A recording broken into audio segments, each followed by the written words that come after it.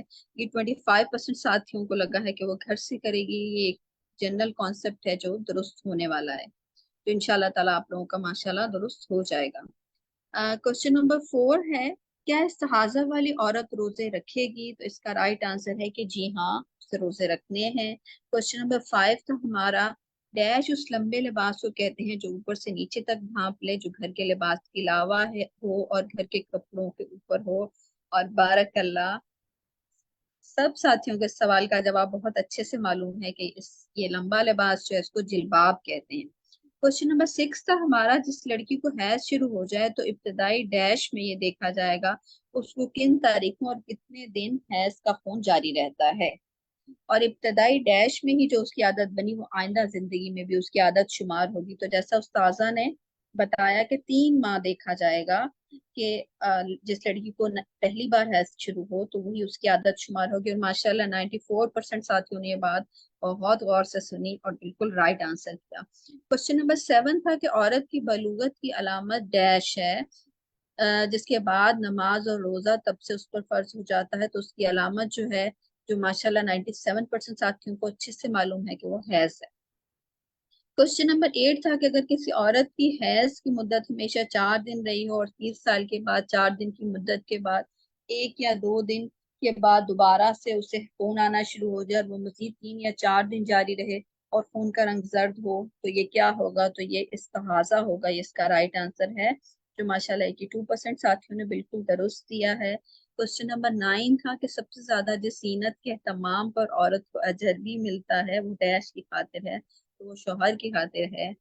اور اس میں بہت بڑی خوشخبری ہے 99% ساتھیوں نے ماشاءاللہ اس بات کو بالکل صحیح سمجھا ہے. بارک اللہ. کوشچن نمبر 10 جو ہمارا لاسٹ کوشچن تھا کہ کیا استحاضہ کی حالت میں خون جاری رہنے کی صورت میں عورت نماز پڑھے گی؟ تو اس کا رائٹ آنسر ہے کہ جی ہاں پڑھے گی. اور یہ آنسر بھی ماشاءاللہ 97% ساتھیوں نے بالکل درست دیا ہے. اس کے ساتھ ہی ہماری آج کی کلاس کا وقت ختم ہوتا ہے اور آپ کو زیادہ سے زیادہ تکبیرات پڑھیے. عید کے دنوں میں بھی تکبیرات پڑھیے، ابھی سے تکبیرات پڑھیے کیونکہ صحابیات کے بارے میں آتا ہے کہ نبی صلی اللہ علیہ وسلم کے بعد بھی صحابی جو تھے وہ مسجدوں میں تکبیرات پڑھتے تھے اور عورتیں بھی ان کے ساتھ تکبیرات پڑھا کرتی تھیں. اس کے ساتھ ہی ہماری کلاس کے وقت ختم ہوتا ہے. سبحانک اللہم و بحمدک اشہد ان لا الہ الا انت استغفرک و اتوب الیک. السلام علیکم ورحمۃ اللہ وبرکاتہ.